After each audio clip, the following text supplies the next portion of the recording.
Hey, appreciate you guys tuning in. The Tastemakers Podcast begins in 5 minutes. Make sure not to go nowhere, because Quote, Brina, Trisha, and Corey, also known as the Tastemakers, will be with you in 5 minutes. Thanks for sticking with us.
Oh snap, you still here. Listen, in less than 3 minutes, the Tastemakers Pod will be on and popping.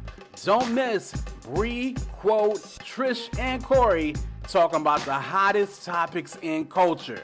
Again, less than 3 minutes. Make sure to stick with us.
Tastemakers. Classic. We do more than make a living, we make a life.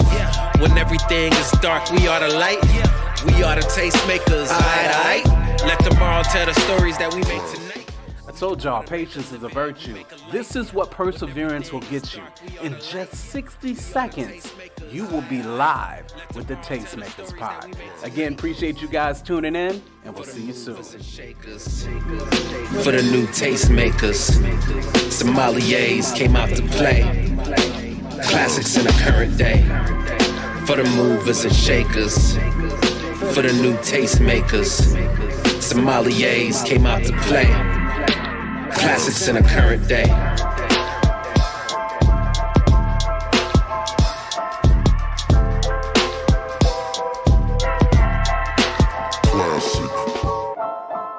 The Beat Breaker.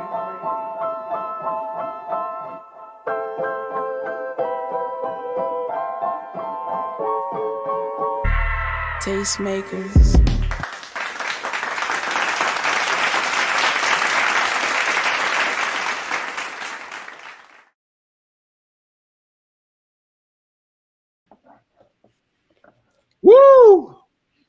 All right.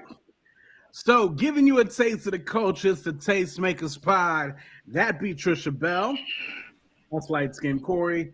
As they call me, quote, we are the Tastemakers, and we appreciate you guys joining with us. Of course, if you're in the chats, make sure to announce yourselves. Let us know that you're here. Let us know where you're repping, all that jazz. Shouts out to Kiera in the chat. Kiera! Popping with you. Good to see you. My boo. So, as we get the show started, y'all know what we do. We got topics, we got meme of the week, we got all kinds of things popping off. But first and foremost, we always like to ask, how's everybody's week been? Nah, F that. F that. Let me tell y'all about your man quote. F all that. Let me tell y'all about your man quote, son. So we get on a little earlier. You know what I'm saying? No, not a little earlier. Extremely last minute before the show's about to start. Nah, so look, quote, me and Trisha are going through it. We having a moment. You feel me? I didn't told quote that I was depressed. Trisha said that she was crying all day because she was talking to her therapist. And quote's all business. Quote's all like, wow. You shared the Instagram though? So are we gonna be like quote don't care nothing about our feelings. Quote don't care nothing about our days. He just wanted to get the show started. Late. And it was time to get the show started. There were people waiting. We had to jump into the show. I knew we could talk about this. You know, maybe we don't want to talk about it on the show, quote. But look at you talking about it on the show, bro. Because you made us do it. You made us do it, bro. We had no choice. You did. You had no choice. Lord. Guns ahead, no choice. Your man quote ain't S. All right, that's what I'm saying. That man don't care about nothing. Listen. Shouts out to AI the Anomaly in the chat. My man Regis is in the chat. Hey, Regis, I got to get you to the church, dude. Remind me of that. I got to get you to the church. And yes, sir, it is Leo season up in this piece. That's Trisha, what it is. I got some drinks for us, Trish. I got some shots for us. I got the Deleon on deck. I'm about to pour some out for us. Oh, you opened it.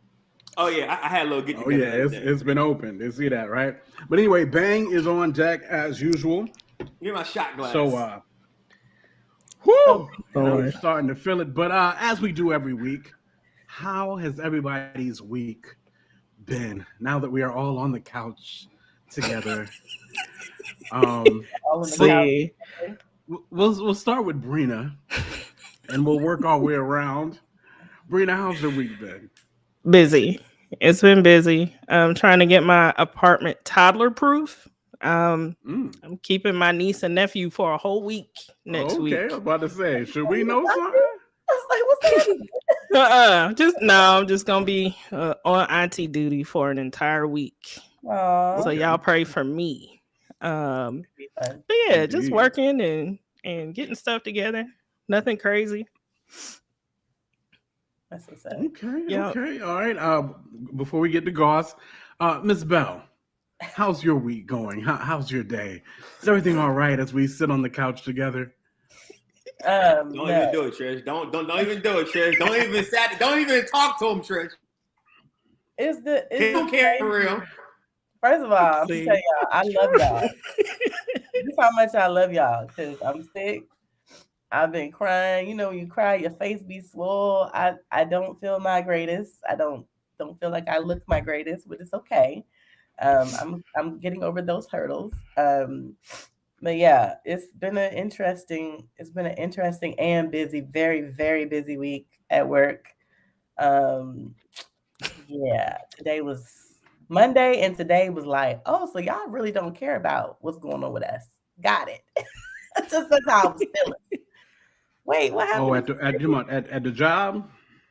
Yeah, it was just like really rough. Like it's a lot of things going on, a lot of projects, and it's becoming a little bit. I got really overwhelmed this week, and there we go. I was like, no, I'm not. I don't want to do any of this. Like that's how I was feeling. I mean, I'm still doing it, and then therapy, like right before this, just was good. It was great. It was like, you know, you're emotional about like all the great things. We were talking about all the like things that I've overcome and the hurdles that I've like jumped over. Right. And it made me extremely emotional. So it was good, but Yeah. having to come into this, it's probably good that I'm like doing this and talking about it, but it's just a lot. I have a lot on me. So yeah. So happy tears, getting it out, Mm-hmm. recognizing the moment Go on, let and him all that we talk. have achieved. This is all very, very good stuff. I feel like a And Magic song. Mr. Goss, how's your week been? Terrible. The worst. Uh-oh. The worst ever. So I found out that I might be clinically depressed today. No, was it today? It was yesterday. You know what I'm saying? And someone told me that I might be depressed, and I didn't believe them. Then I went to go talk to my therapist, and she was like, "Well, yeah, you might be depressed." Because I think when I think about depression, I think about like, you don't want to do nothing, you can't be nowhere, you can't be around people, you're like incapacitated almost, and you're just depressed. But there are people who are very functional and are still depressed, and I might be that person. You know what I'm saying? So that might be true, or it may not be true. I could just be sad. I don't know which one it is, but everybody thinks I'm depressed just based off what I told them. I believe it. I might be. I don't know. I mean, yeah, what Kira's saying, Robin Williams was highly depressed, although you couldn't tell, right? But like this, like some stuff that you be doing, I'd be like, is this like a cry for help type thing? Not like, Nah. I don't be doing that kind of thing. not like that, but like it's almost sometimes some things are like kind of extreme that I'd be like, wait, what's going on? Where would I be doing extreme? I mean, we don't have to talk about it on here. Oh, I'm already talking about it on here. No.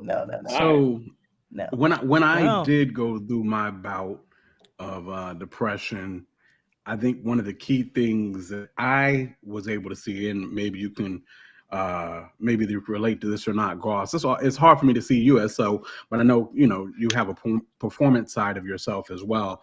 But I couldn't see. I felt closed in. I felt like there was no light at the end of the tunnel. Oh no, I'm like that at all. Yeah, I didn't think you did. I didn't. That's not what I felt. The vibe coming from you. So I personally don't think that I'm depressed, but people are telling me. But people are telling me that I am, based on what I told them, and they're saying depression looks different. I guess it does. Depends on who you are, like Enneagram numbers and stuff like that. I don't know. Me personally, I don't think I'm depressed, but people are telling me that I am. But I tell you, when I was depressed was this weekend. Oh my God, this was the worst trip to Miami ever. The worst ever. Uh-oh. I always have fun in Miami. Yeah. I did not enjoy myself one bit. What happened?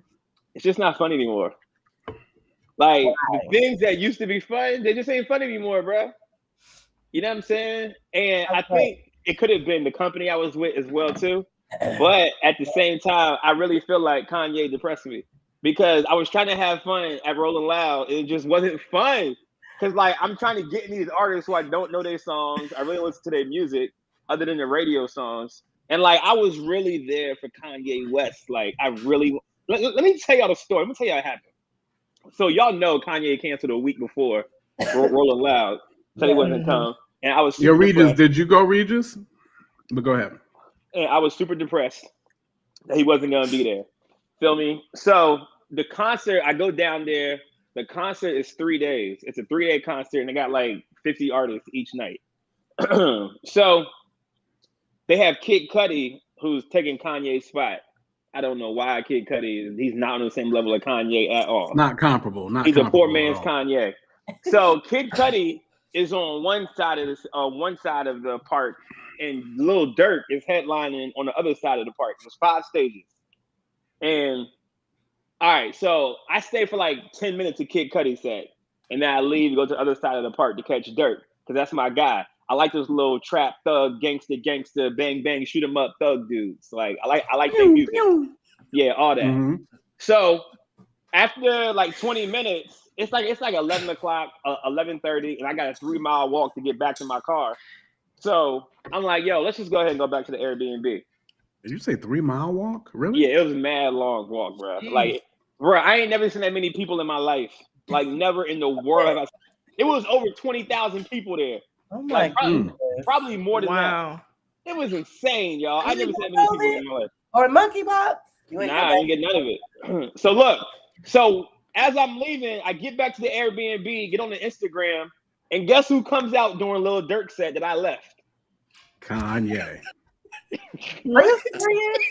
Yes, he did. He did. I heard he came out. You know how sad I was?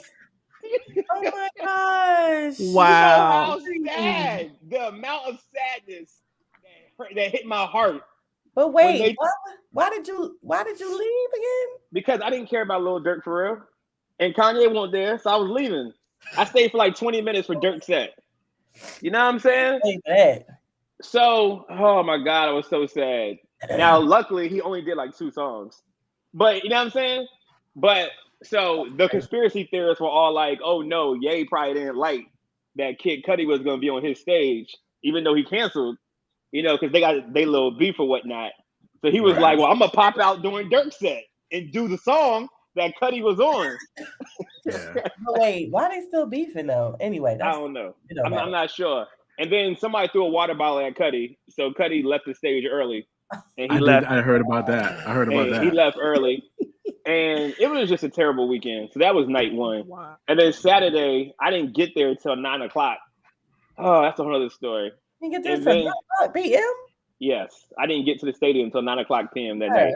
You paid $400, bro. I'm telling you, this was the worst. It was the worst. How did you not consume all of the show? Listen, I would make sure that I had fun for $400. I didn't have fun at all, bro. It was no fun, yo.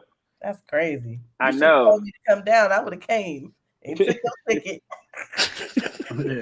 Future was cool though. Future was cool. He did all his hit joints, and then Kendrick was good. I just couldn't enjoy it. Like I couldn't get into it. Like, how could you get into Kendrick?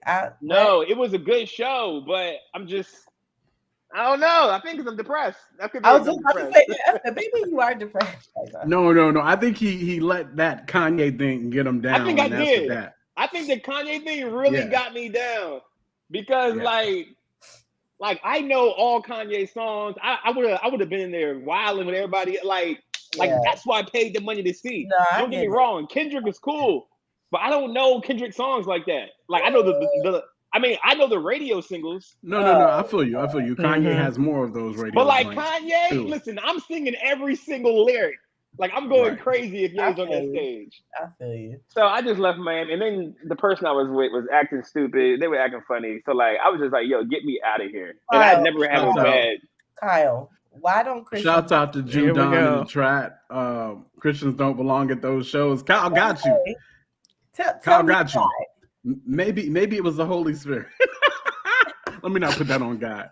Anyway, so listen. Definitely. Why we shouldn't be at the shows, because I go to all types of shows and I love Jesus. Because Kyle said so. That's why. Gears said one word: liberty. So listen, definitely hope all of your weeks get better. Thanks. We won't even talk about my week because you guys' this week is so much more important than my week anyway. Let's get the show started. So,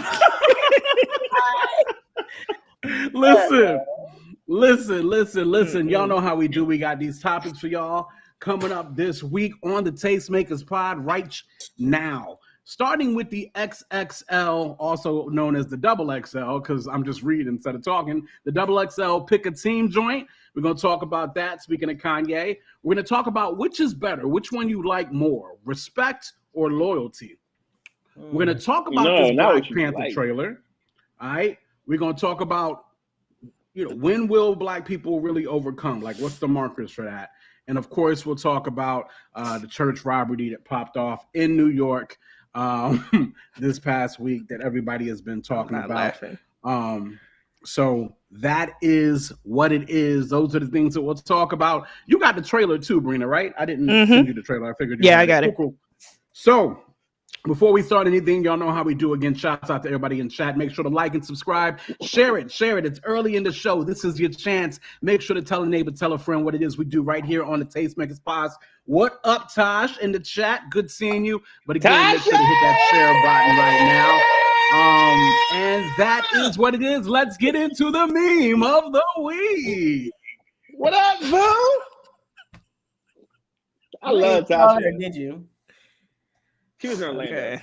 I was in Miami. I should have called her. You're right. I should have called her. Yeah, because Tasha's right. Well, she was right there. Oh, Tasha, I should have called you. All right. Would have brightened my spirits. Let me pour some of this deli on.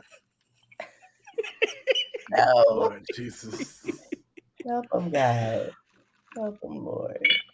Is this what it comes to now? We take I shots on the show? For those shows, I can because it's music and I enjoy music. Yes. Cool. He made it. Okay.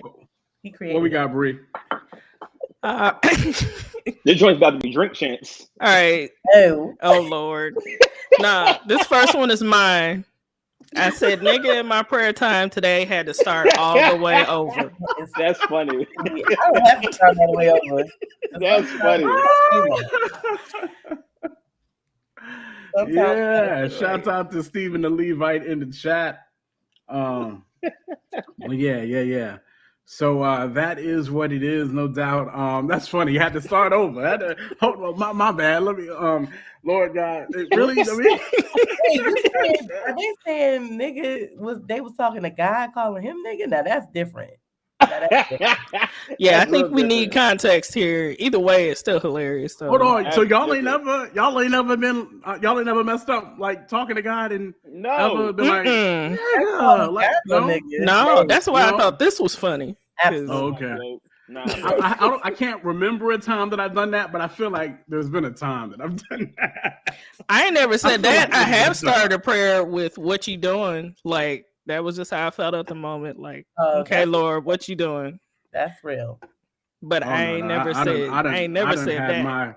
I done had my Job moments with God where God had to shut me down. Like, oh, so what, you created all this? Wow. Like I done been there. So, all right, what's the next one we got? This one is Corey's. Corey, what we got? You hear me, boo? You ain't gonna read it? Okay. Well, you want me to read it? My bad. Yeah. It's funny though. I just read it. I have a Calvinism joke, but it's not for everybody. That is actually low key funny. Oh man, that's funny too. Little reform. All right, a little reform humor. Okay, and what we got next? All righty. What, Kyle? No. Oh, oh yeah. It be your own daughter. Chloe to help me connect it on this piece right here.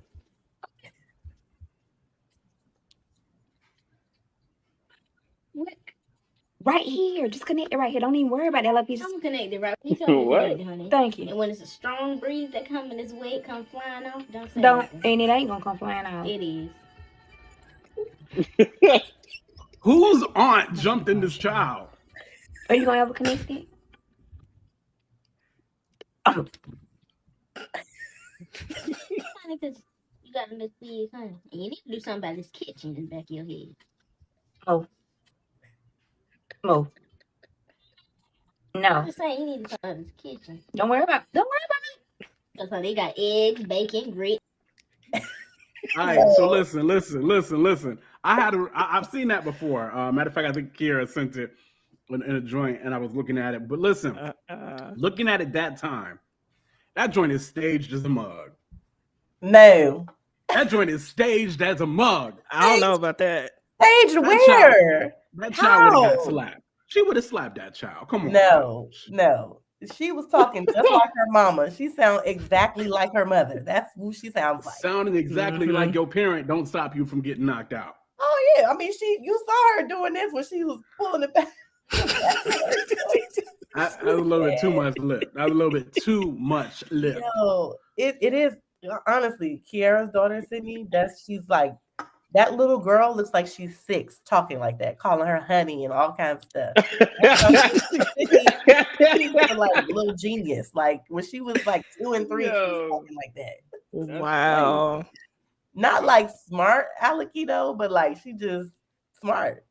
She got eggs, bacon. You got everything in this kitchen. That was Grits. so funny.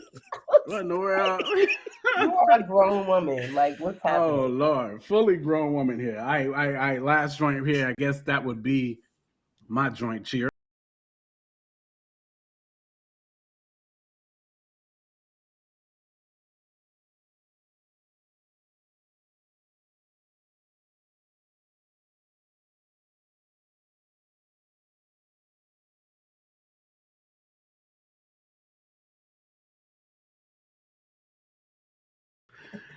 Yo, I just send that joint to my pastor's wife. She loved that song. I had to send that on over. But anyway, that is memes of the week right here on the Tastemakers Pod. All right, y'all know how it is. Let's go ahead and get into these topics. Up first, I think Cruz posted this from XXL. They had a team A and they had a team B. And I think you really got to pay attention to the years. But the question is, what team you picking? Starting off with Goss. What you got, Goss? Oh, what? Oh, Team B. Here. Team B? Even though I'm very upset with Kanye West right now, I'm still going Team B. All right, Goss said Team B. Bruno, what you got?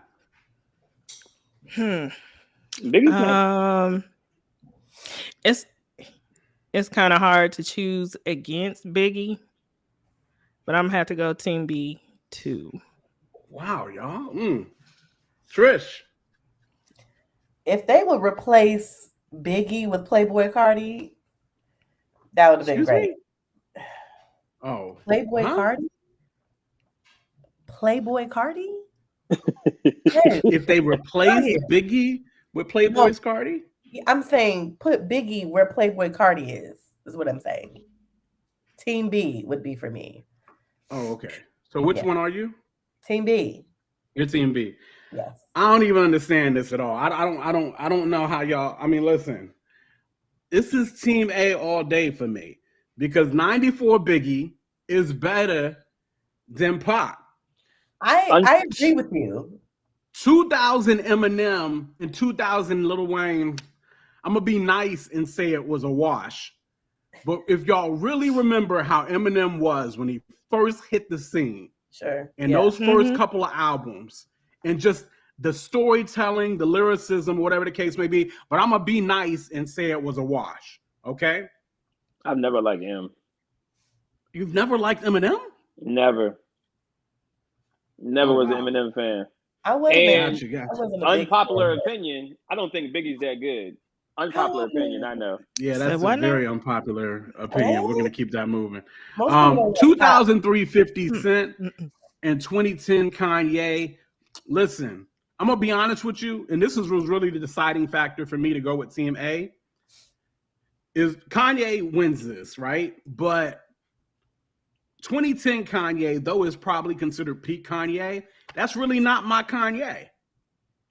2010 Kanye isn't my Kanye. My Kanye is 0203 Kanye. You know what I mean? My Kanye is first 2 albums Kanye. I feel that. So I mean that's what's really the situation for me. And don't get it twisted, y'all. Let's not act like 50 Cent didn't run the world for a good 3 or 4 years. With the many hits he dropped. Yeah, for a second. Drake 2015 beats Kendrick 2015. Come on, y'all. Drake was at his peak around this time. I mean, he was everything he touched was hot at that point. Y'all, come on. Let's not. I don't even ride with Drake like that, but everything he was touching at that time was crazy. It's still like that. 2015 Drake, this is crazy. And then Little Playboy Cardi songs. Yeah, Little Uzi, Little Uzi Vert, isn't it? Is it just Uzi or is it Uzi Vert? Yes. I don't know. It's Lucifer. It's Lucifer. Okay, yeah, I don't know. They were a wash for me because I don't know any of their music. I don't know any of their music at all. But I guess I'm the only one over here screaming Team A. Y'all actually went Team B all day. Bro, 2008 Lil Wayne was different though. He was. Don't get me wrong, but oh my god, it was 2008 Lil Wayne was real. I admit he was. That nice. was a problem. But I really think Cats is forgetting, like when Eminem hit the scene. No, Eminem in 2000. It was crazy. I like Eminem has never been a rapper that I listen to on my when I'm listening to a playlist. I skip.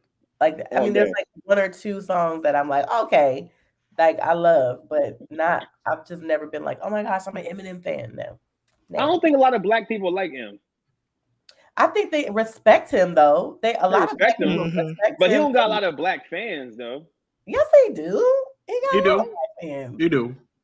Yeah, you do. Because he's lyrically amazing. Like he's lyrically crazy. He's a monster. I mean, I haven't met too many black Eminem fans. I know a few right off the top of my head right now, to be honest with you. But what Eminem was doing in 2000, y'all, was different. It was just different. From the Hi My Name Is to the Stands to the Mushrooms. It was because he was talking about killing and raping his mama. Of course, that's different. He wasn't talking about raping his mother. No. Yes, he was. Anyway, Stand is great. That's a classic. But Stand is a classic. I mean, it's an instant classic. But I mean, you even had that joint with him and Dre where they were going back and forth. Guilty Conscious? Yeah, so it was anyway. It is what it is. Everybody said Team B, so I'll just take my L. All right. Keeping the party going. Goss said I didn't phrase this question right, so I'm going to let him phrase the respect, loyalty question. What's the next topic, Goss? Would you rather have respect or loyalty? Which one, if you had to choose one? Respect or loyalty? That's not what I said? Not what you said. What did I say, Goss? I don't know, but it wasn't that. I thought that's what he said. I thought it was too. I don't understand. How else would you phrase that? Like, how else would you phrase that? Shout out to my man, Cal Man, in the chat. He said the answer is definitely Team D for demonic. I love it. I feel like you be coming on here for I love it. I love comic relief. It's comic relief. I love it. So that's what it is. But yeah, would you rather have respect or loyalty? Trisha, which one would you rather have? Respect or loyalty? I would rather have respect because I think I'm used to people not being loyal. So that's so unfortunate. It is what it is. Used to people not being loyal, so therefore you'd rather have respect. For sure. Because I mean, and that's one of the reasons, but I think you don't really need the loyalty to have respect. Like respect to me goes like a longer way, if that makes sense. Like it just goes further than loyalty. Because you can have somebody further than loyalty. Okay. Have somebody loyal to you who don't respect you. You know what I'm saying? That's true. Just saying. You can have somebody who respects you who's not loyal. That's okay with me. I feel that. All right. Next up, I'm actually go to Brina.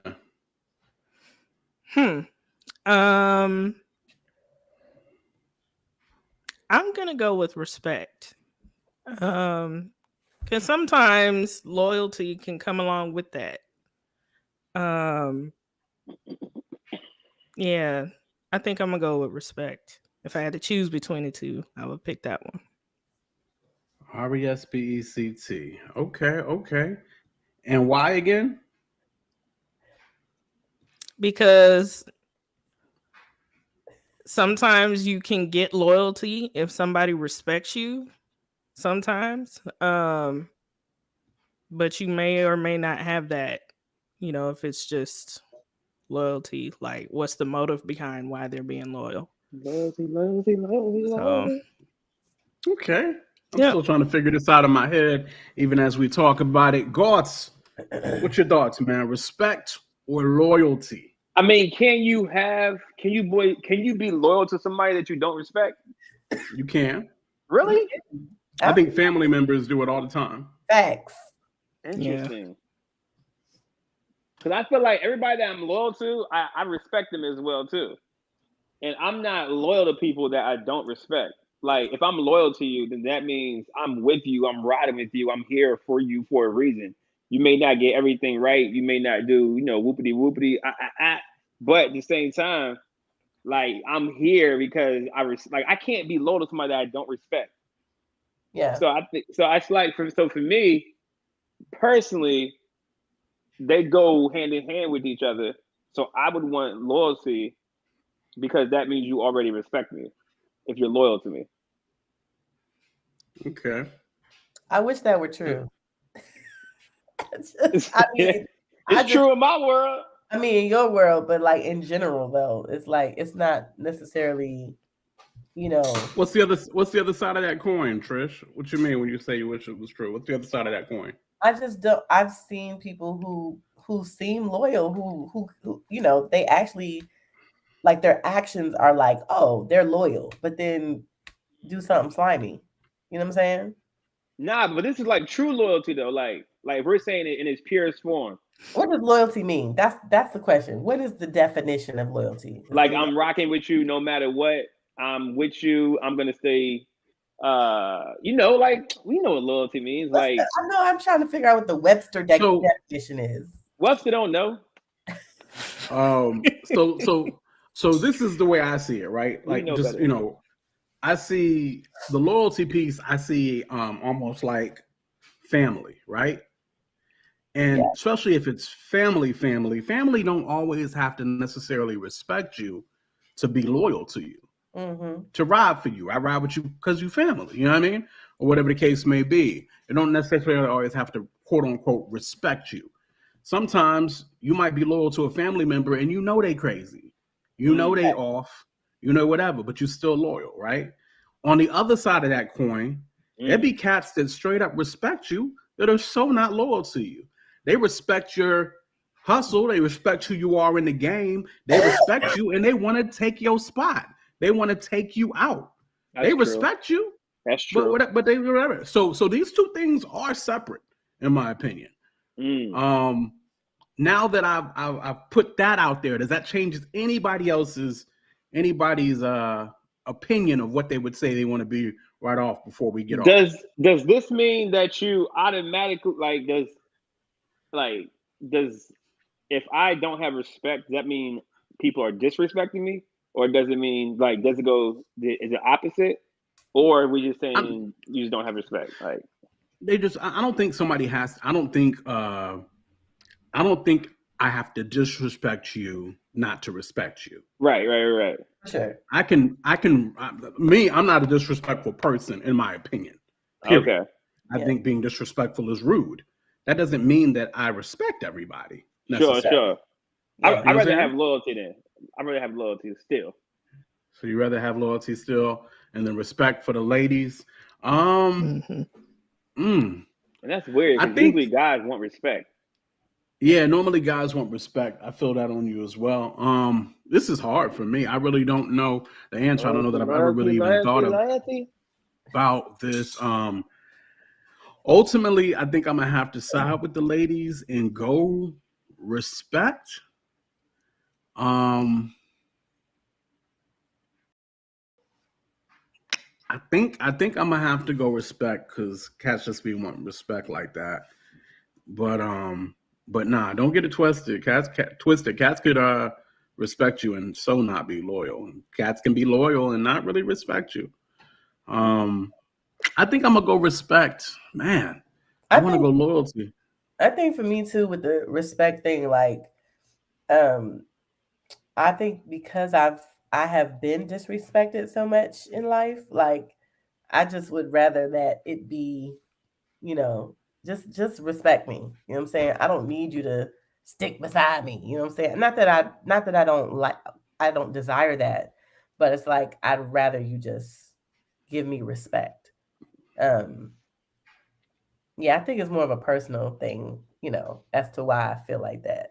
I feel that. I'm gonna go respect. Yeah, I got a bunch of cats that I feel like are loyal to me. I don't know if they always respect me. I don't know. But so I guess I'll go with respect. But I don't know. For real, I don't be in my mind, I don't think I feel like I need any of this from anybody. It's always I got that from from my family, from my loved ones. One way or the other. I'm like, I don't need your respect. But if you told them your family, like they had an option to choose either one, which one would you want from them? If you could only choose one. If they could only choose one. Yeah. Low key, I might just want you to ride. I might just want your loyalty. To know you need that loyalty. When I call you, I need you. You know what I mean? When I need you, you there. Respect or not, Yeah, I'm like that too. I need that loyalty. So I can get respect from other places, but from like my people, I need loyalty. Let's check the chat room. A lot comes with loyalty. You know what I'm saying? I feel like even with my people, I need, I would want them to respect me too. Like, cause maybe because a lot of my friends are competitive in a way, and, I want them to see me the way I see them. You know what I mean? So it's like, if I feel like, man, I don't know. I'm processing it verbally, but like, go ahead. What are you gonna say? I think Goss might have flipped me. I think it's at the end of the day. I need you to be ready to ride.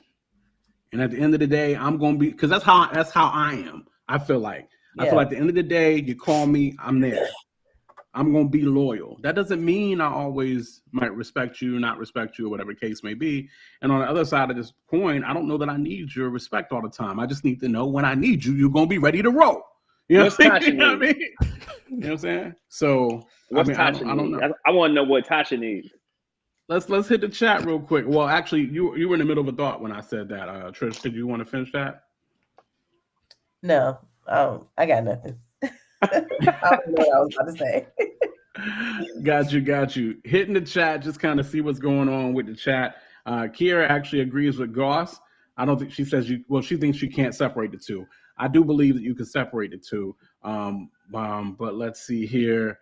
Two. Shouts out to Rel Jasper in the chat. What's up, Rel? Yeah.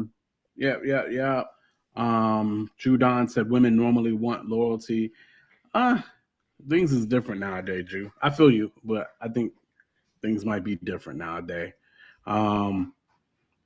Kira said, I can deal with folks who don't respect me. I cannot deal with somebody who's being disloyal. And I feel you on that, Kira. Yeah.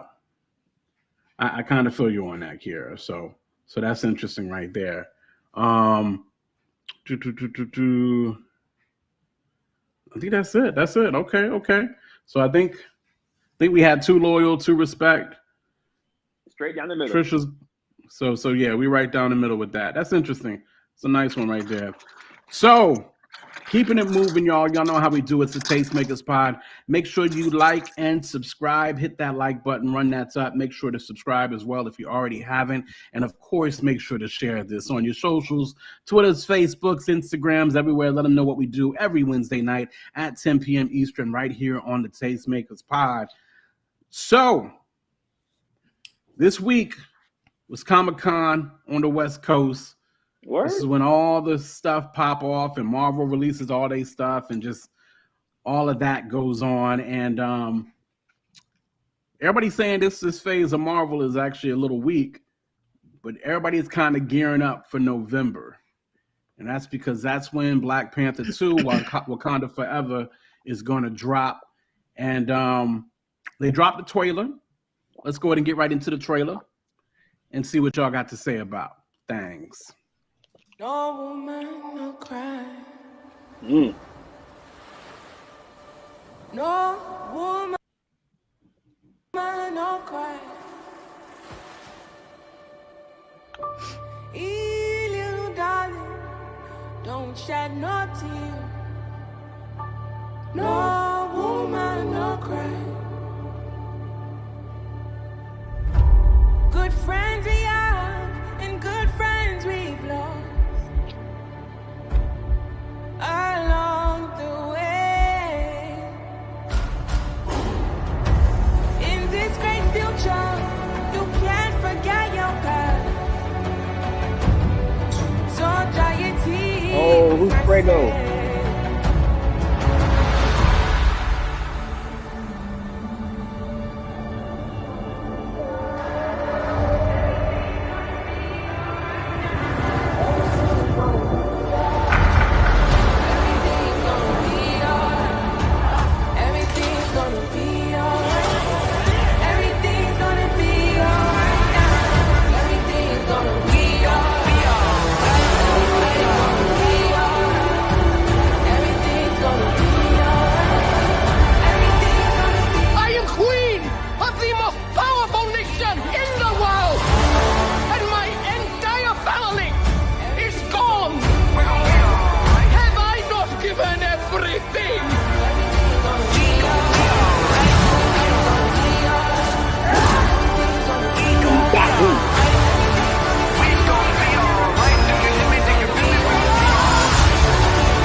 Man, that Jones about to make another $1 billion.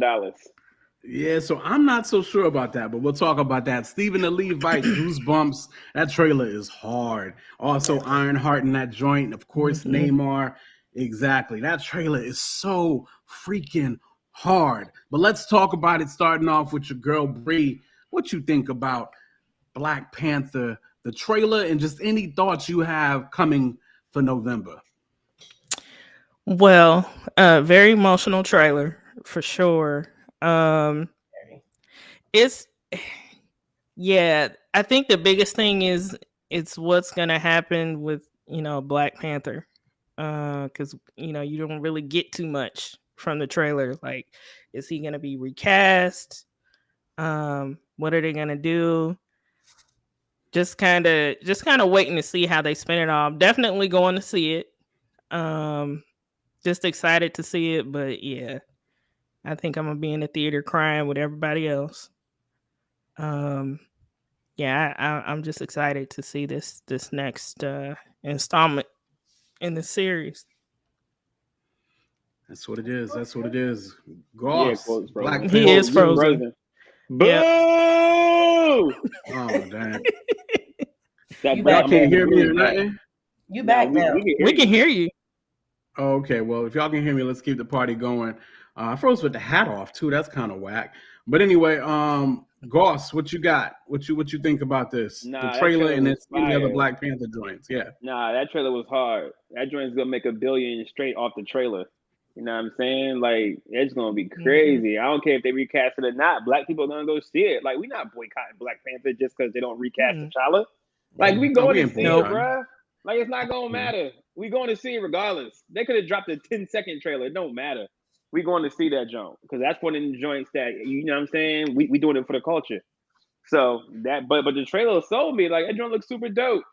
And then it looked like, they got the cast in there from the first one. My man M'Baku is up in the joint. You know what I'm saying? Then they got your all the black girls in there. You know what I'm saying? So that's always a good look. You already know what time it is. I'm about to go get my tattoo of the joint right there. Wakanda forever. Say that. Yo, if they was selling them joints, we would definitely. I'd probably get one too. No. Inside of probably my a lip? Inside of my lip? No. Too much like the Mark of the Beast or something? I don't know. I have multiple tattoos and I would never. I don't have any tattoos, so I couldn't even I don't know. No. So that's Goss. Trish, what you think? I didn't know y'all was gonna play that trailer. I've seen it and I was very emotional. So I had to look away for a moment because it just like it does something to me. Like man, just thinking about Chadwick, like it's a lot. And when I saw the first movie, we was in there crying. Like that that scene when everybody's on the side of the mountain and they're doing their each tribe is doing their own thing. Like it was something about that moment right there. Like me and my husband was both in there like, what is happening? Like we were just crying because it was just to see us, in that way, Heck yeah. It was amazing. So just seeing the trailer, I'm like, yo, this show looks crazy. And I know everybody's gonna be crying their eyes out. Like I just already know it. I can feel it. If you're doing that on the trailer, like, what it's gonna be like. So I'm excited. I'm really hyped to see it.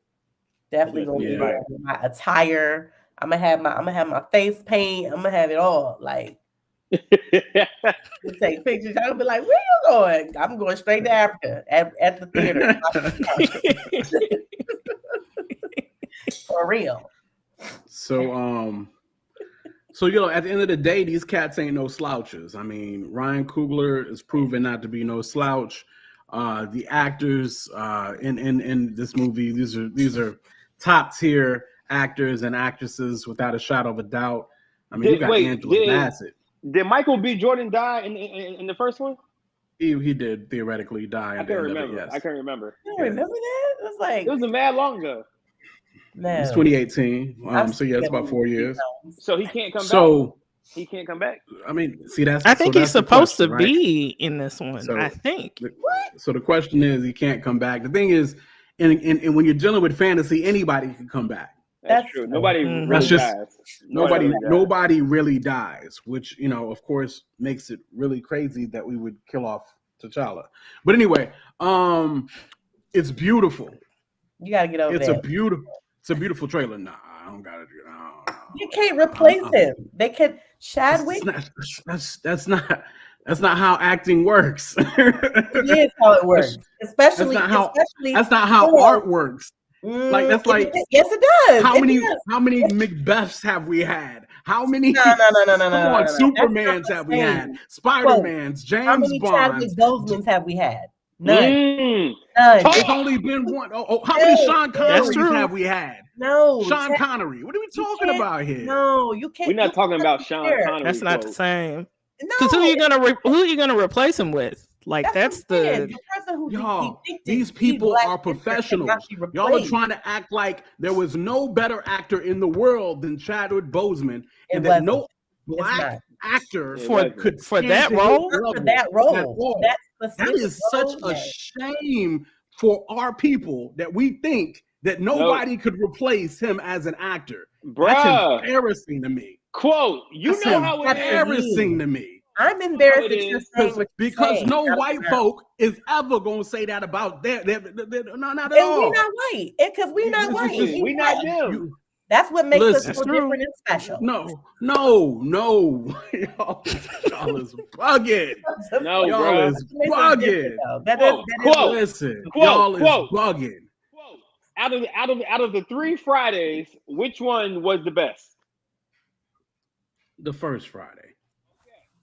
Because why? Why? Because it's the first. Why?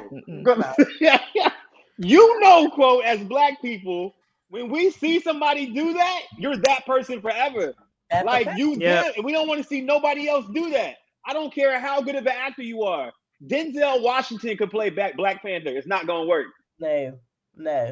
We only know the first person that they introduce us to as a character.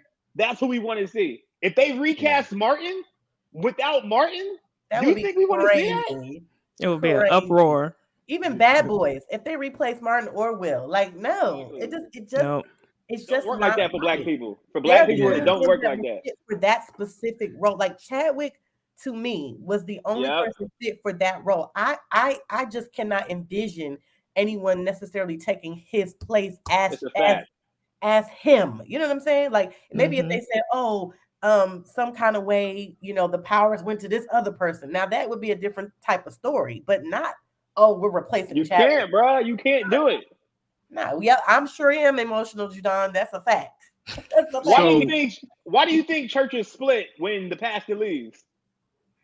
What? That's okay. You can't recast the pastor. It's a whole completely different. So the real harm of this kind of thinking is first internet. and foremost, it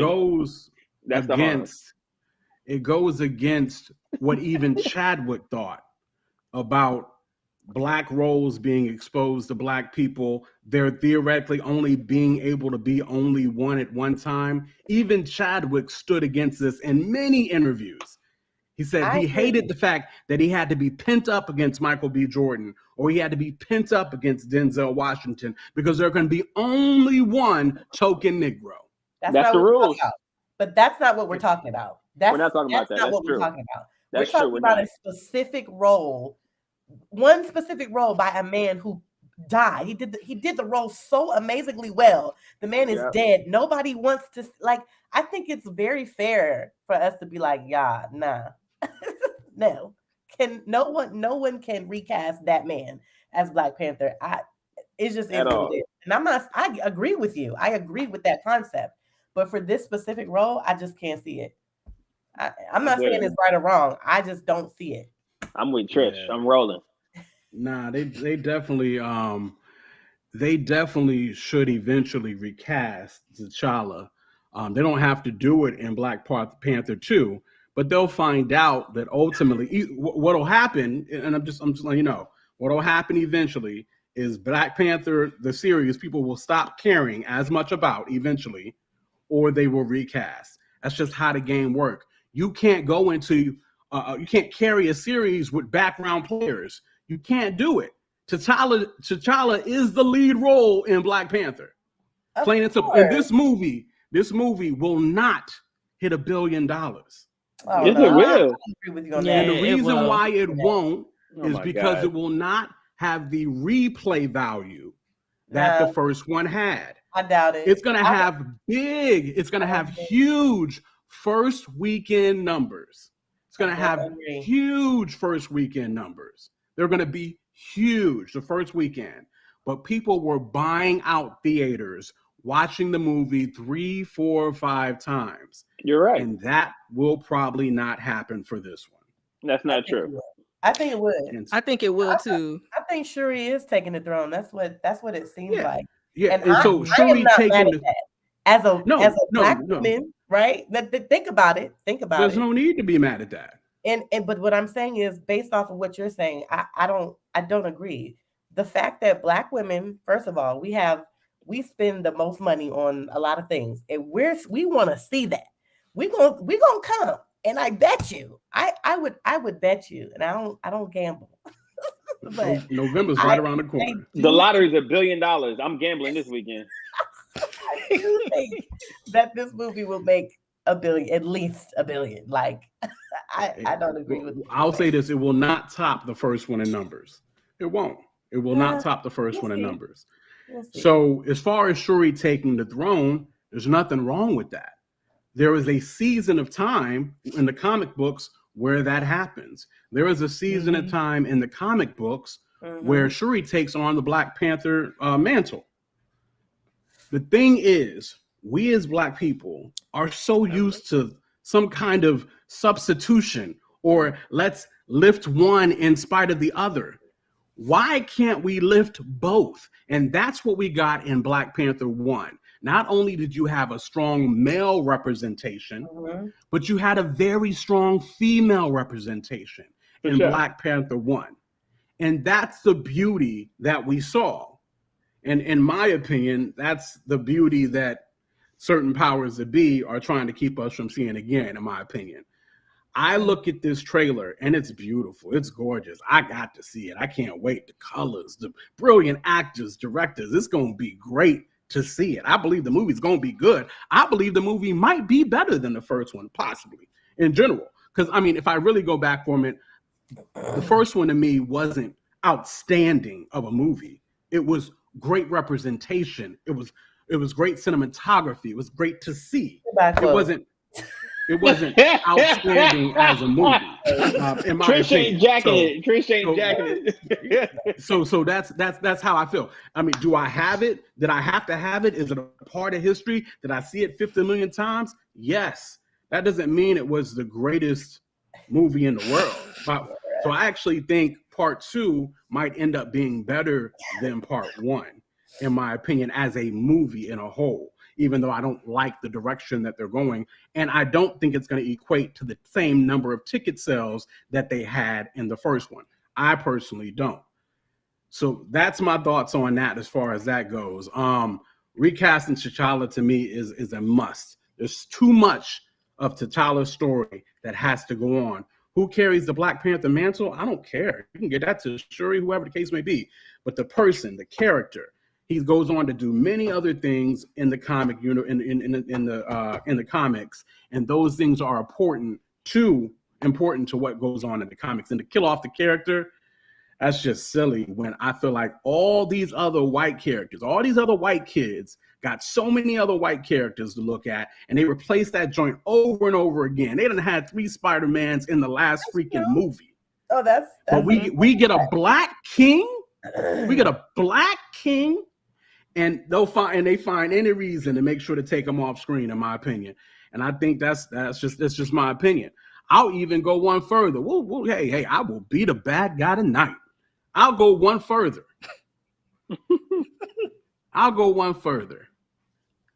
And listen, I'm watching all these movies because I love how it look. I love the representation, but I'm also not crazy. We as Black people do not own any of these franchises. So at the end of the day, there's always going to be somebody in the back playing puppeteer. Sure. So Woman King is coming out, and I got to see it. Viola Davis is going to kill that joint. I think it's going to be awesome. Yeah. Okay. And I see this joint, and I look at the trailer, and I just ask you guys to name me 2, maybe 3 male Black roles y'all saw in the trailer. Man, name me your internet service provider, because that joint is trash. You keep getting frozen up. No, that's cool. As long as you can hear me, that's what it is. I could care less about the visual at the moment. So 2 or 3 Black male characters that you saw in the trailer. I saw M'Baku. Yeah, you saw one? You saw one? Yeah. Who else you see? Play again. Play again. It was somebody with the young girl, but I don't know who was that. That wasn't M'Baku. No. So my point is, this movie is going to be led by the women cast. You're going to have Nakia. You're going to have Shuri. You're going to have Queen Mother, portrayed by Angela Bassett. You're going to have Dora Milaje. You're going to have all of that. And that's beautiful. That's great. Beautiful. Looks beautiful. Strong Black women. Beautiful. I just wonder. And again, listen, man, I'm married. I got kids. This don't benefit me no one way or the other when I make these kind of comments. All right? I ain't trying to get nothing. I ain't trying to fix nothing. Listen, I just wonder.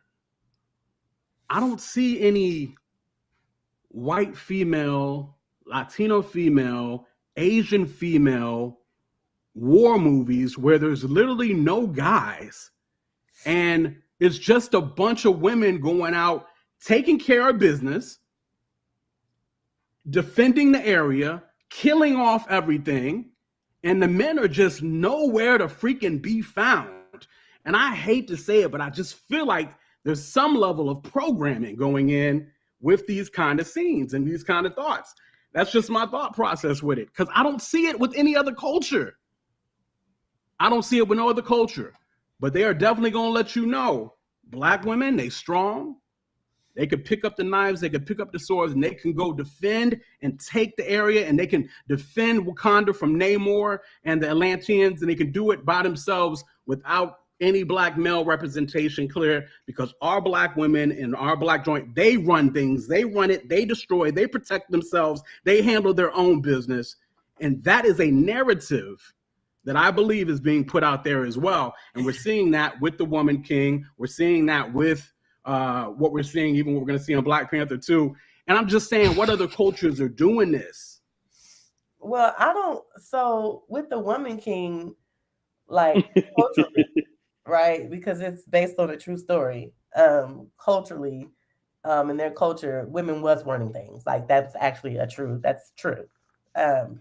Not saying that there were no men around, but that the women were the ones who took over and won that war. So that's that. But in terms of exactly. Wait, which Woman King's about what? Huh? What? Oh, anyway, what I'm saying is I don't know that we haven't seen the movie yet, right? So, I don't know if that's all true what you're saying. And I haven't seen many movies where this is the thing. You know what I'm saying? To be honest with you, I rarely see black women running the things and being the there is a narrative of black women being angry and all of that. That's a real thing too. But I don't think I've ever seen a movie where like the black women, besides Black Panther, where women are the warriors. You know what I'm saying? I think just seeing Black Panther for me was like, whoa, I've never seen that. Now, if any black woman on here has seen that in another movie, please tell me, enlighten me. But I don't think that's the narrative. I don't think that that's what. Now, leaving black men out of the situation, that probably is, we already know what it is. Like we know what it is, but I don't know that it's about women leading and them just, focusing on the black women being warriors. I don't know. I've never seen that, really. Have you, Brina? Mm-mm. Yeah. No. Not on this scale, no. Blockbuster movies before the year is out. Right. And I'm just saying, what other cultures have you seen that happen with? When do you see that with white cultures? When you see that with Asian culture? When you see that with Latinos? When do you see that? It's just interesting. You got Wonder Woman. Yeah, there was Wonder Woman. Even in the movie Wonder Woman, though, I mean, you still had.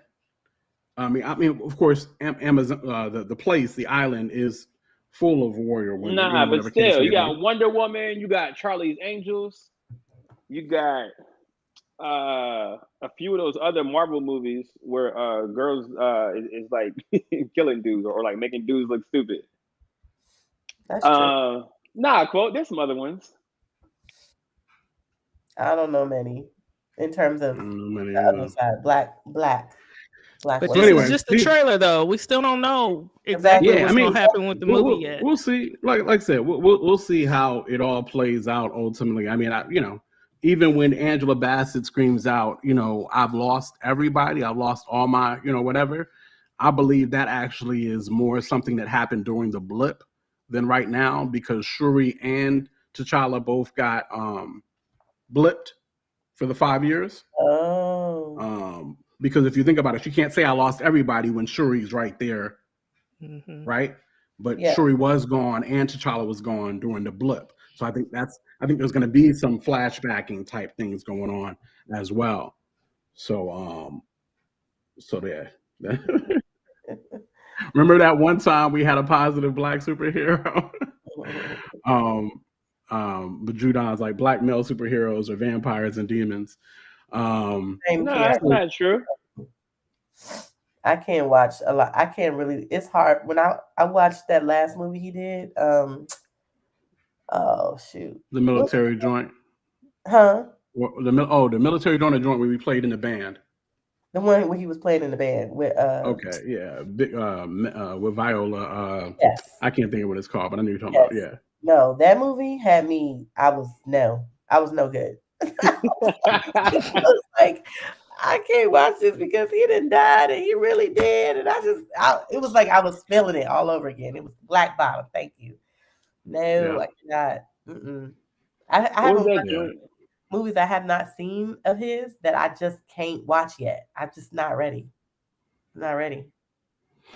Yeah, like I said, I think every interview you could find with Chadwick Boseman, I mean, he just everything was counter to what Marvel is doing concerning his character. He wanted more rules for black men. He didn't want black men. He wanted there to be more opportunities for black male actors. And I mean, he gave his life dying of cancer to give us more T'Challa. Even with the What If series, the animated joint, he was literally on his deathbed as he made sure to give us more T'Challa. The statement released by his family said, the honor of his life was to be able to play Black Panther and bring that character to life. So for that to be the honor of his life, to bring that character to life, for them to kill off that character when he dies, in my opinion, is not honoring the man.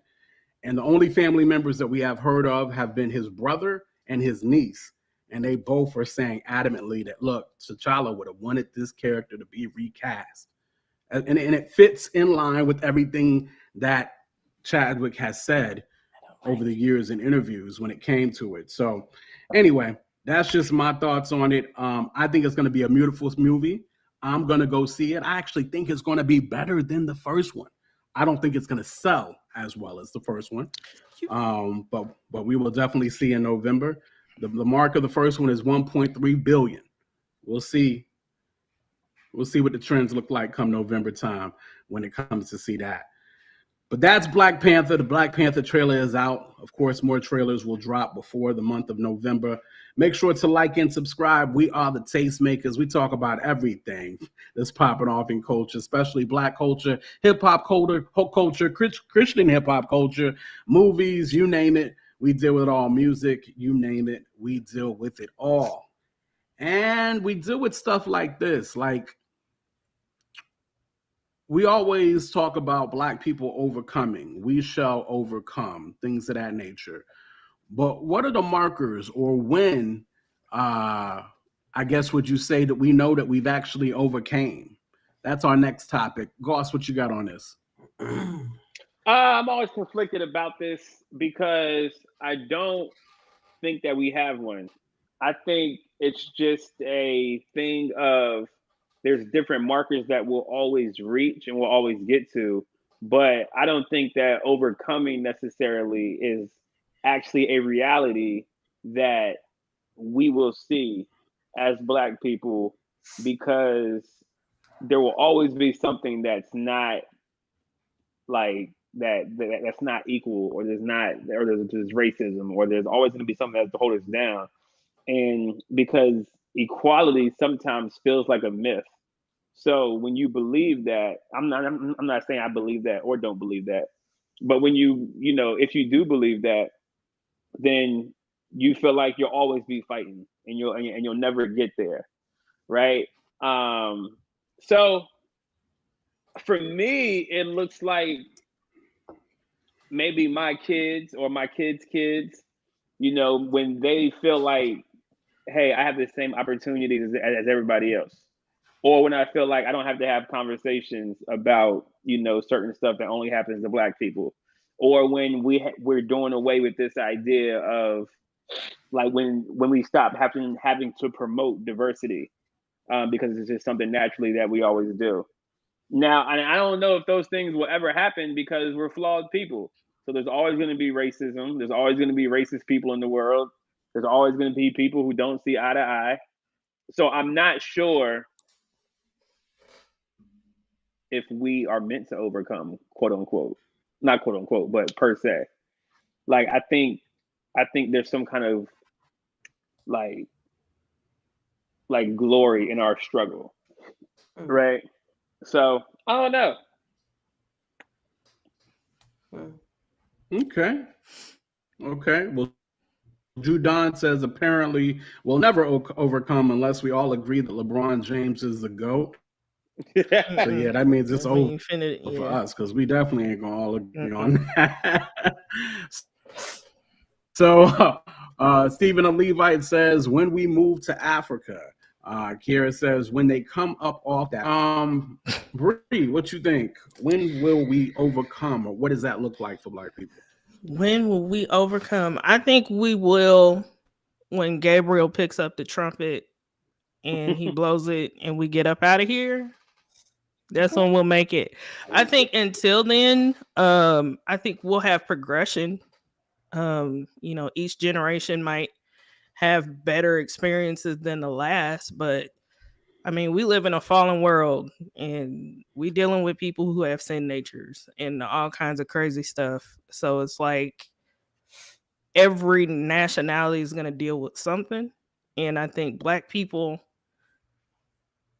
I don't think that it's not meant for us to overcome, but it's like when you're dealing with just craziness in the world, like, it's still probably always going to be something that we have to deal with. So, yeah.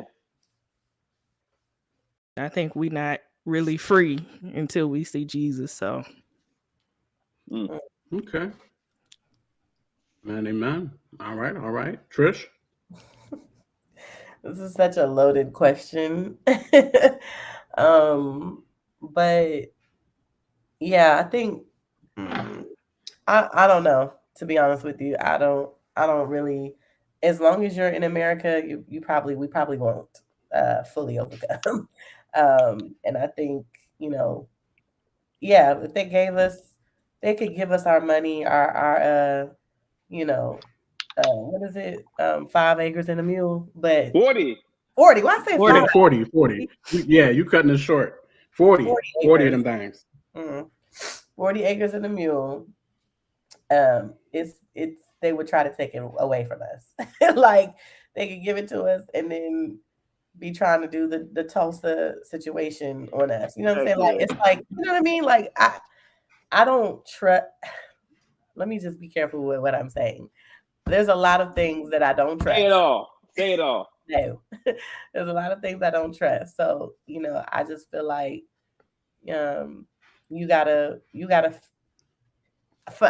for me and my family, like Daryl said, we moved to Africa. Like that's something we talk about a lot, like moving to a different country because it's so it's crazy here. And I know some people are like, well, you got this and you got that. Sure. There's a lot of opportunities that we have currently. There's still a lot of opportunities that we don't have. And there's still a lot of things that we could have way more. You know what I'm saying? If they treated us and respected us in the way that they should have or should. But, I don't think any of us are waiting for them to do that. And if you're waiting for the government, for the people in the higher ups to do that, you're gonna be dead. Like you're gonna be dead, and they still ain't. You know what I'm saying? Still not. You're not gonna get what you're expecting. So I agree with Brina. It's when the Lord comes back, that's when we really gonna be free. But yeah, until then, I don't think America is the place to overcome. To be honest. Okay. Man, okay. It is a loaded question, as you said. When we will overcome. I mean, of course, reparations is step number one, right? Like 40 acres and a mule, first and foremost, right? And of course, when we say that, in 2022, we're talking about the what that relates to in today's time, per se, which people have come up with certain numbers of what that might look like. But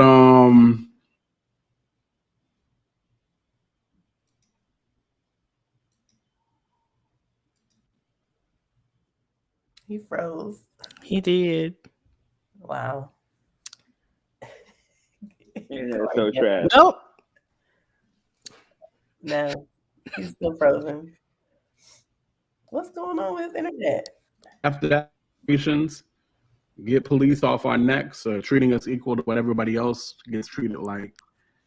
And like I said, I think we could be on our way to quote unquote overcoming here in these United States of America. But ultimately, I think Brina answered the question. I mean, when we're caught up to meet him, that is when we will ultimately theoretically overcome. But yeah. Step one, get us our reparations. Step two, get police off of us or treating us equal like they do, whatever, the way they police us, police brutality, whatever the case may be.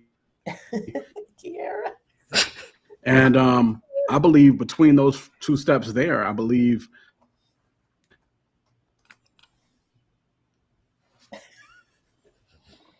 He keeps going in and out.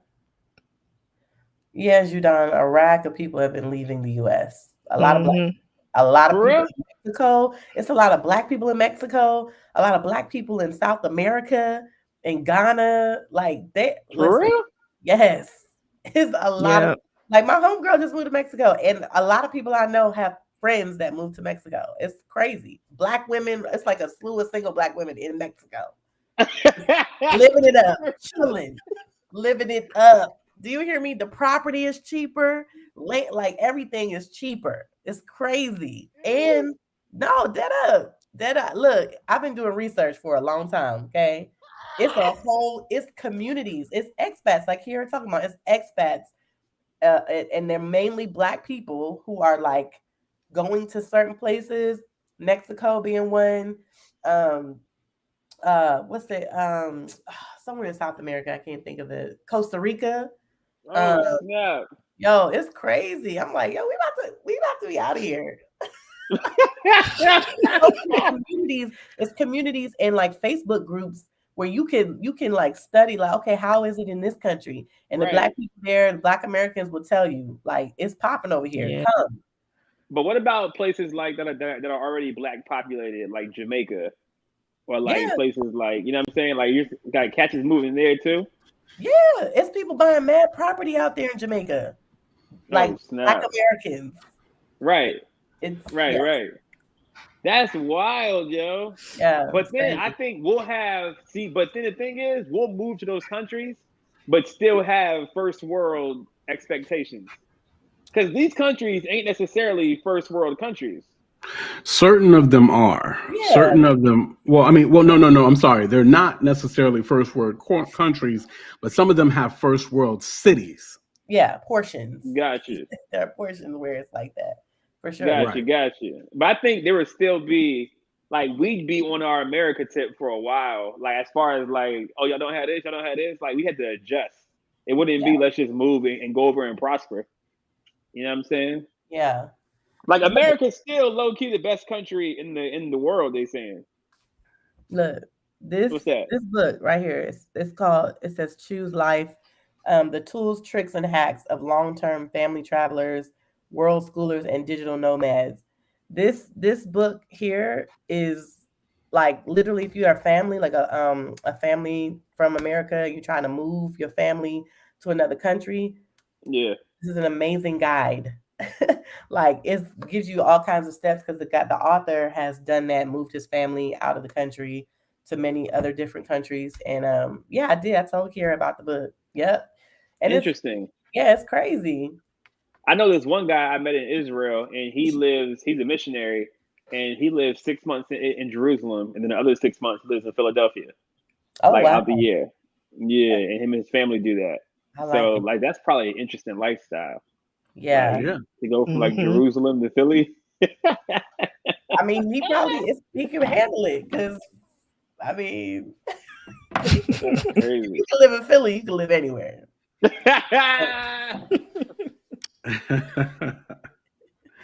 Listen. So I mean, definitely we always tell cats to make sure they have their passports ready.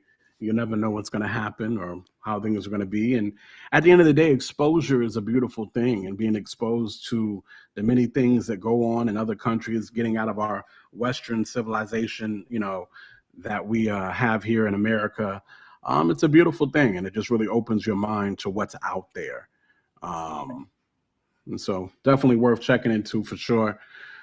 Let's see here. Last topic of the night. Y'all make sure to like and subscribe. Y'all know how we do right here. It's the Tastemakers Pod. And let's see what these chats talking about before we hit that last topic. JR Psalms here. I think the thing is that many people are starting to be more okay with moving and living off of nature. I hear you on that. I definitely hear you on that. Let's see. Anything else going on in the chats? Kira said y'all ain't going nowhere at all. You right. She probably is, right? I just think cats should always have plan Bs. You know what I mean? Just have something to cut Absolutely. so that if things do change up, you could bounce. What my girl Jamal, Tasha your talking sister is about? in Ghana. I need to know more about that because Ghana is definitely a place. Need to know now. Yes, Dang. Kiara. Stephen the Levite said, I got a cousin that's been in Japan for 15 years. He's considering trashing his USA citizenship. He's still got to pay taxes here. That's That's the only crazy part. Like, huh? Mm-hmm. I was born in Japan. You was? Yep. Could you get dual citizenship? No, I don't think so. I was born on a Navy base in Japan. Yeah. Oh, yeah, that's different. Still American territory, I guess. Yeah, allegedly. You know how Americans do. They just claim stuff. Like it's mine. Like, and those will be ours. It's not yours. Yeah, like what you mean? You in Japan? Ain't yours. Right. All right, guys. So last topic of the night, of course, it was the talk of the weekend. Bishop Whitehead, right, in Brooklyn. They live streaming the church as everybody is doing nowadays. In the middle of the service, 4 masked gunmen run up into that joint and they straight robbed the spot, taking a lot of jewelry off of Whitehead as well as his wife. They're not sure if it's been other, church members were stolen from as well. Not sure. And then they got up out of there. And we've got some video on that. And then we've got some video on some conversations that happened after that. Let's go ahead and get into that real quick. I don't know. Don't give me no props and laugh at me at the same time. Don't give me no props and laugh at me at the same time. Want to go there? Yeah, let's go there. Let's go there. Let's go there. Let's go there, Biggie. Let's go there, Biggie. You don't know me. You've never Let's go there, Biggie. You're a liar. Hey, go ahead and pause it real quick, Brennan. How am I lying? No. My bad. Let's I thought we would hit the other video first. Bring us back to 4. So listen, actually, let's just talk in general before we actually get into what happened at the end of the joint. Let's talk like what went through y'all's head. What did y'all think when y'all actually saw what transpired? Just seeing the live stream, I think Brina brought it to our attention first, and then by the next day, everybody was covering it. But what were some of your thoughts when you saw what was going on? We'll start off with Goss. Why the other dude sitting in his chair wasn't moving and wasn't following no directions? No, that was crazy. That was crazy. My mom was there too. I was watching him the whole time too. He was chilling. Yeah. That's all it? That's it? That's the first thing I thought about, yeah. Got you. Trish, what about you? I was like, what's happening? First of all, I mean, I understand, like, you scared. I was like, it's so quiet. And I don't know, it was scary initially because I'm like, what the heck? Like, the fact that gunmen just came into the church like that. But you couldn't really see anything. So it was like, all I saw was the masked guys walk by. I saw somebody with a gun. And I was like, wow, that's crazy. Like that's scary. That's my initial thoughts. And the guy to the left was very much distracting me because I was like, this man ain't doing nothing. He just gonna sit there with the Bible open. Was he praying? He wasn't praying. He was just sitting there like. He was ready to die. He was ready to go. Chill. Like maybe he was just scared. I don't know. It was weird. It was giving weird. Okay. Yeah, that's all I'm gonna say for now. Okay. Brina. I just thought it was strange because it's like, people used to have a respect for, churches, the sanctuary and all that stuff. So to see an armed robbery, like we've been conditioned to think about like, if somebody walks in, is this a mass shooting or what is this? But a robbery? Like that looked crazy. That was the first thing. And then for the pastor and his wife to have, I guess, $1 million worth of jewelry between them, that was the other crazy part. I said, what? You had what? Yes. So That the was story yeah. started. Yeah, the story started out that there was 400,000, right? That's yeah. Of jewelry between them. That's where the story started. 400,000, and you know, listening to even like a DJ Envy talk about it. I mean, you could have like a watch. You know, like them watches that he was talking about. A lot of cats in New York is getting. It's about 300,000 by itself. You know what I mean? So you could have that. You know, of course, his wife's engagement ring could have been crazy, you know, as well as price wise, or engagement. Her wedding ring could have been crazy as well. So he could have had that. Yeah, it's just you mean we could see how you maybe can get to 400,000, though that is still a high number. But then of course it jumped to $1 million, which was interesting. I didn't, you know, when it started getting to 400 and then to $1 million, my brain started thinking insurance. That's just where my brain goes. Yeah. Like, okay, these are the numbers we're putting out here for insurance purposes. And so that's just kind of how my brain goes with it. It's unfortunate. I mean, in the video, of course, you could see them patting him down, literally taking, you know, stuff off of him. Definitely an extremely scary moment for the congregation, I'm sure. Yeah. And it's unfortunate, like Brina said, you know, places used to be sacred. You know what I mean? You used to not be able to do that. But honestly, really, are we fooling ourselves? You know, what? We had, you know, the bombing in the South where the 4 girls got killed. You know what I mean? We had what happened in South Carolina just 5-6 years ago. So is the church ever really been sacred from somebody running up in it or trying to bomb it or something like that? So I don't know. Yeah. I've always said that the church is the best place to rob, especially during offering. And I was surprised that nobody has ever hit a church the way that they should. Well, not like I'm not condoning it or like yeah. The way that they should. Yeah. Bruh, I've always said churches and barbershops should be the most frequently robbed places, and I'm not sure why they're not. Because people got money on them, like hundreds and hundreds of dollars. These days, though, you can just, you know, cash app for barber, That's cash true. up for time.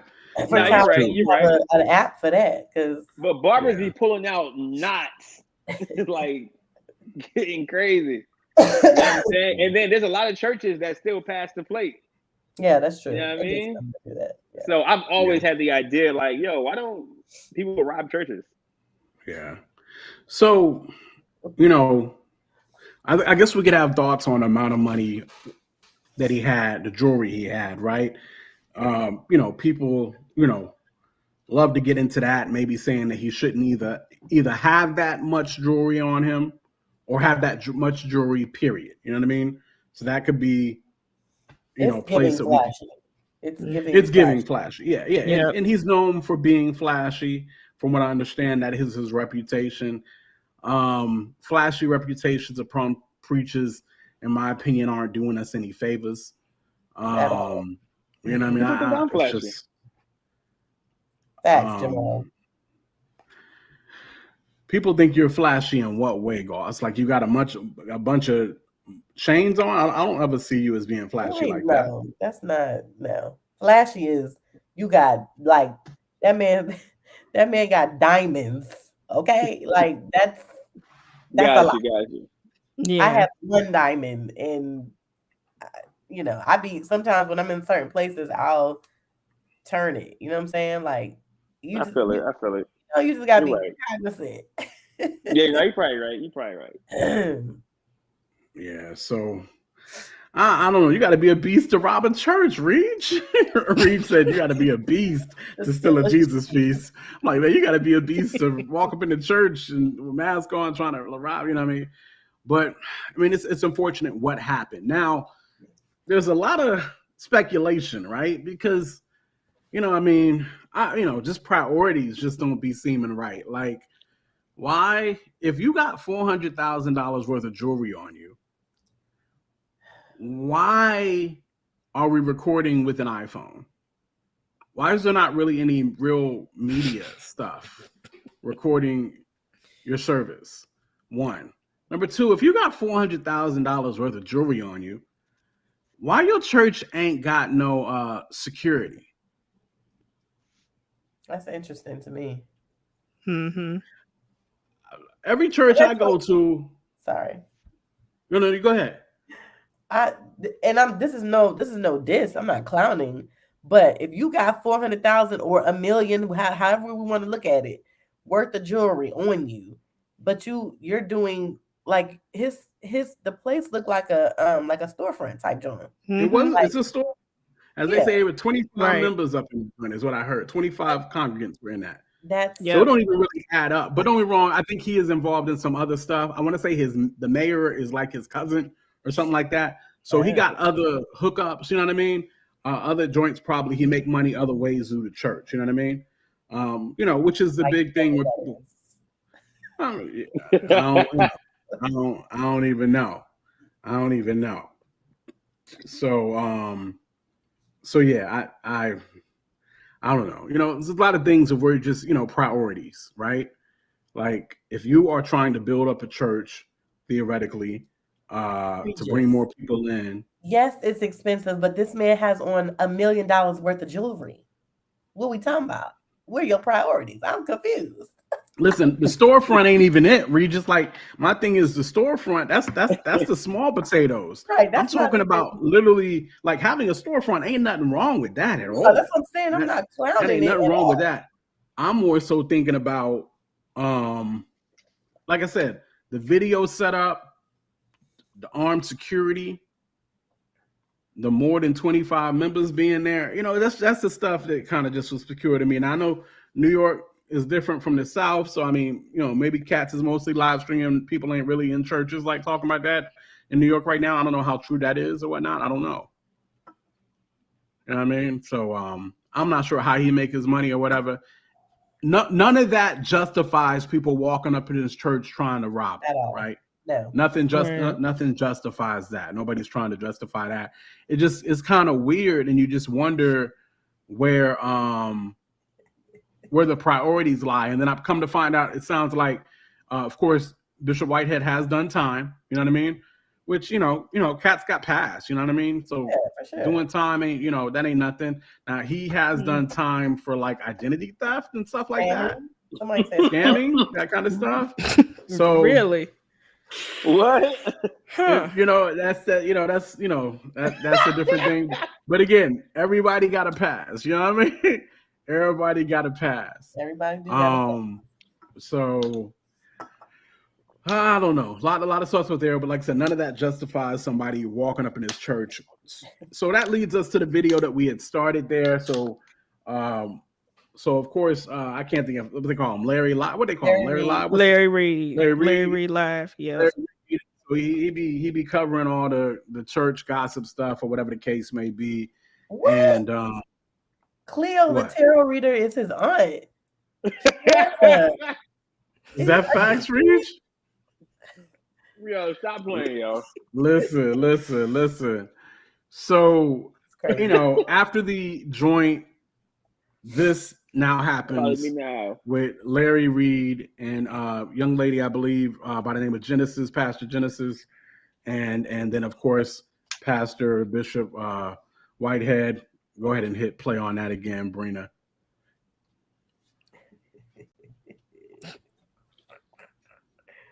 I don't know. Don't give me no props and laugh at me at the same time.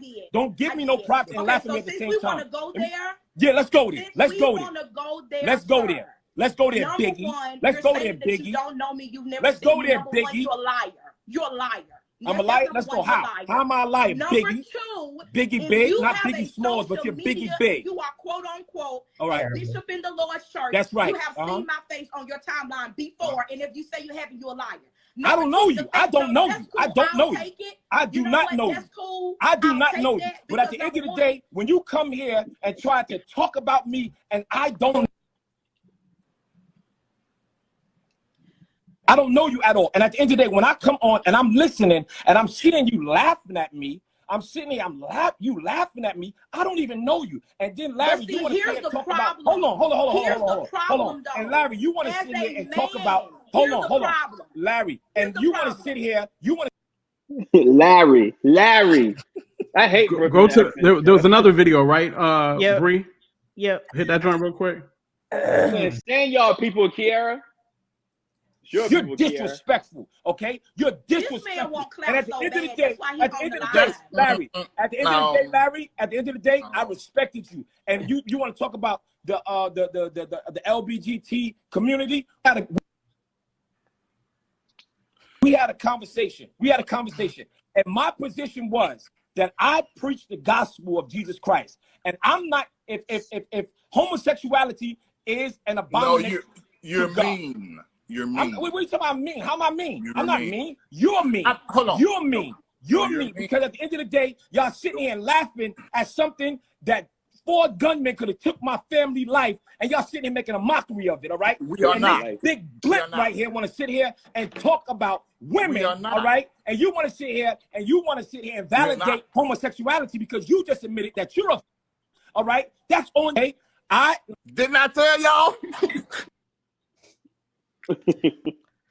All right, so he dropped the homosexual F-bomb, and he was wilding.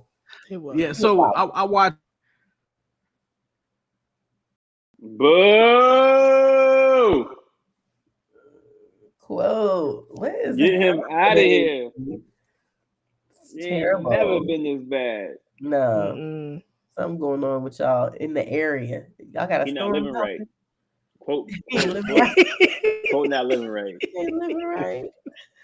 I think he was gonna say. I don't know if he was gonna say if he saw Larry in Genesis talking about the situation prior to when he came on. What was you about to say? So anyway, I was just about to say. So I watched it, and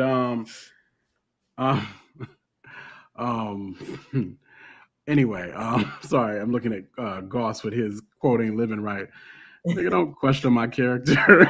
Anyway, but that's why your internet ain't working because you ain't living right. No, that got nothing to do with nothing. Those technical situations. But anyway, so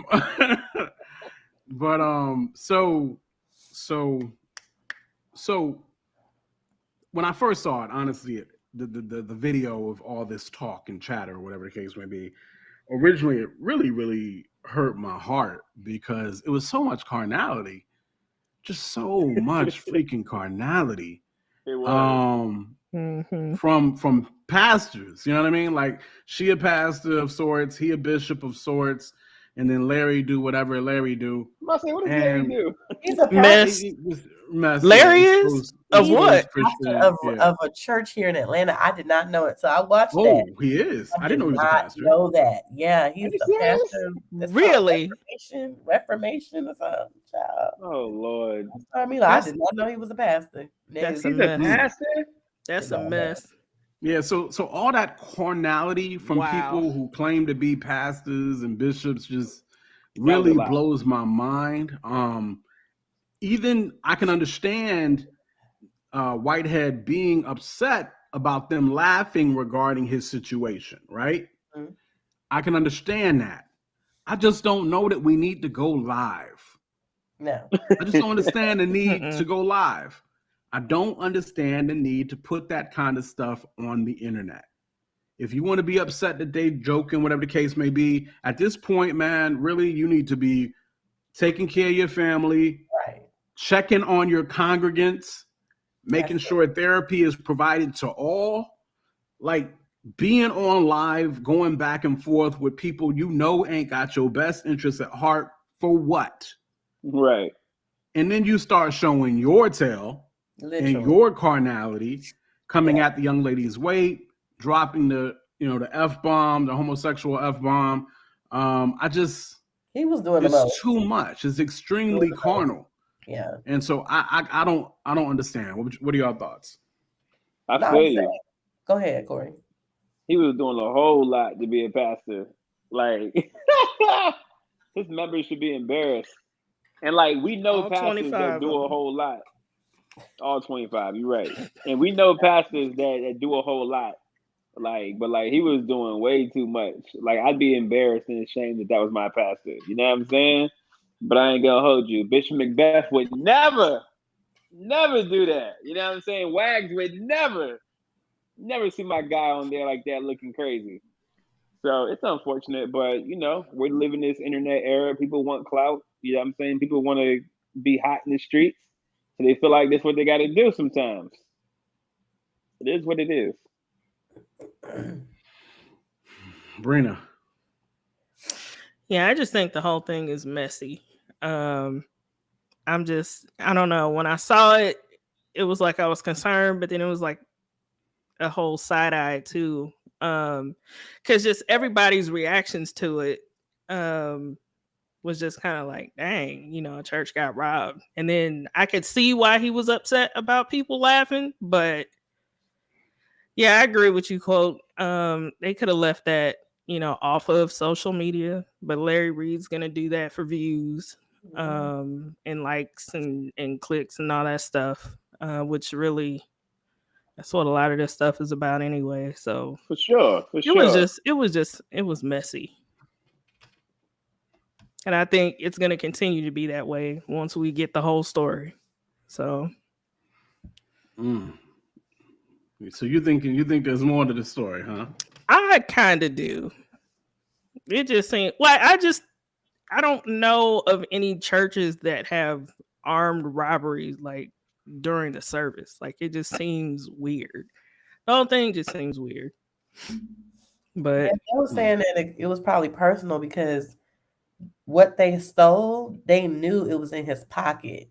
So how would they know it was in his pocket? They only stole I think who said that? Charles. They only robbed him and his family, nobody else in the church. So it's like they were saying that it probably was somebody that knew them or knows where he keeps those things. So it's sus for sure. Yep. So. Again, I'm gonna need you to have some armed security in your church. Something if you got all that on you, like that's crazy. I don't get it. They gonna make money off this region. I hate it. I don't want them to. That's not good.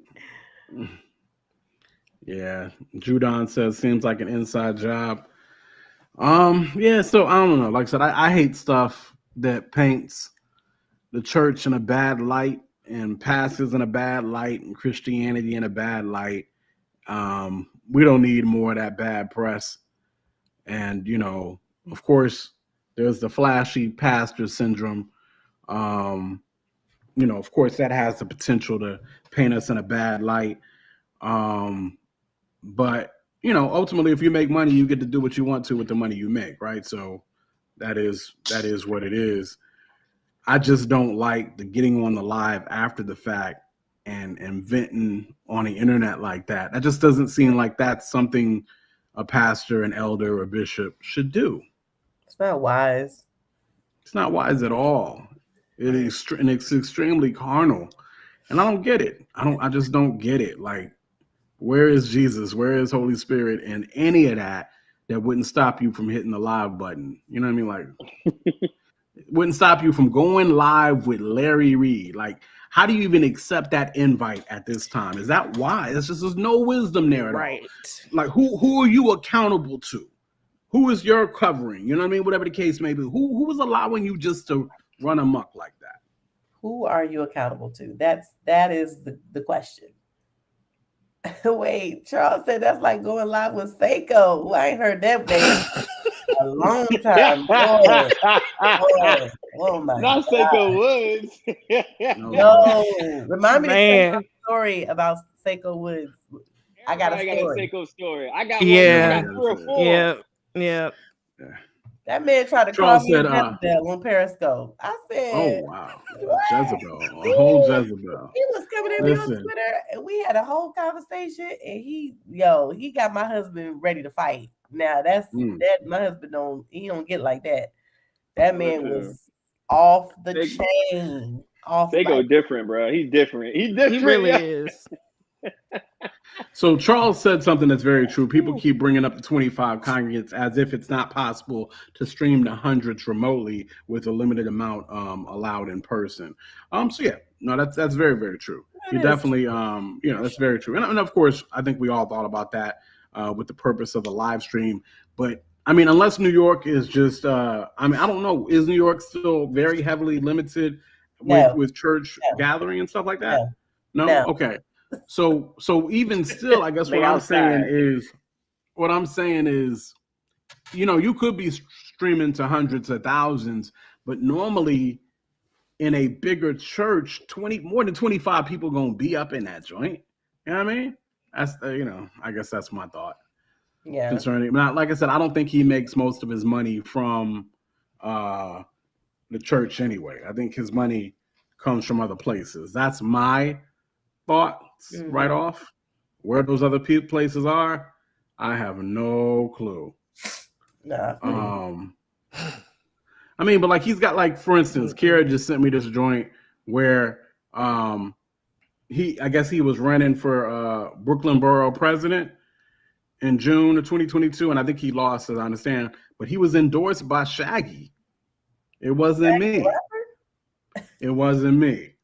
What? It wasn't me. You know what I mean? Oh, interesting.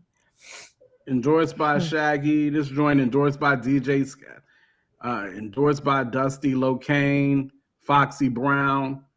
So I don't know if so he's got relationships. You know what I mean? Yeah. And so that's all you need. Yeah. JR Psalms, I've been there too. Like Trisha's been all in the chats, and I don't necessarily see her typing, and that joint is blowing me up. I'll be like, yo, shout out to Trisha's right here. Hold on, what are we talking about here? What's going on? Jamal says she's using the force to type. He's using the force to type. Yo. So and yes, Charles Brown, they say he is allegedly the one who led 6ix9ine to the Lord, Tekashi 6ix9ine to the Lord as well. I remember when all that happened. Tekashi is a Christian? No, I mean I think he made the statement of faith. Understood. Oh, okay. I missed that. I think I remember when that happened. Now, what happened after, whether the seed fell on good ground or whatever else, I don't, I can't speak for that. But I do remember when that happened per se. I want to say that was 2018, 2019 time period. Anyway, that is what it is. Those are the topics for the night. Checking out the chat just to see what's pop up. Tasha then took a nap and jumped back on. Look at that. Interesting. Well, Tasha, welcome back, call Tasha. me. Call me, Tasha. Yeah. So that is what it is. Of course, make sure to like and subscribe. Do all the things right here on the Tastemakers Pod. Y'all know how we do every Wednesday night, 10 p.m. We are coming up on our year anniversary in late August. So that's actually going to be very dope. Being consistent every Wednesday night. We appreciate y'all for hanging out with us every Wednesday night for the last year. And I think we got some big things coming, different things that we want to do to further take care of the community and involve the community here at the Tastemakers Pod, and just see how we can level up the show for you guys more and more. Of course, have more guests on the show and different things of that nature. But that's that. I guess anything else going on in the chat before we get out of here? Nah. Everybody chilling. Gus, Tasha's calling you foul though. Why? I think probably because you didn't hit her up when you was. I was in Miami though. That's like a 3-hour drive. I saw a sign that said Orlando 220 miles. I said, so Tasha, I told you that's what it was, but she's been actually chilling in. In Fort Lauderdale for the last few. So she was right. Wait, hold on a second. Yeah, she's in Fort Lauderdale. She was right there. Oh, I would have definitely came and chilled with you, Tosh, because I was not having a good time with the person I was with. So I absolutely would have came. Oh, I'm tight, son. Yeah. Give me your number, yo. DM me your number for next time, because I'm going back to Miami. DM me your number. Let's link up for New Year's. New Year's, what up? We lit. But Regis, I was telling you, I got to get you to my church, by the way, Regis. But for many, many reasons. But that's what it is, y'all. Of course, it is the Tastemakers Pod. We appreciate you guys for tuning in. That's Trisha Bell. It's Light Skin Corey. It's Brenna. Okay. They call me Quote. We'll see you guys next Wednesday night. Peace. Tastemakers. Classic. We do more than make a living, we make a life. When everything is dark, we are the light. We are the tastemakers, aight. Let tomorrow tell the stories that we make tonight. We do more than make a living, we make a life. When everything is dark, we are the light. We are the tastemakers, aight. Let tomorrow tell the stories that we make tonight. For the movers and shakers, for the new tastemakers, sommeliers came out to play. Classics in the current day. For the movers and shakers,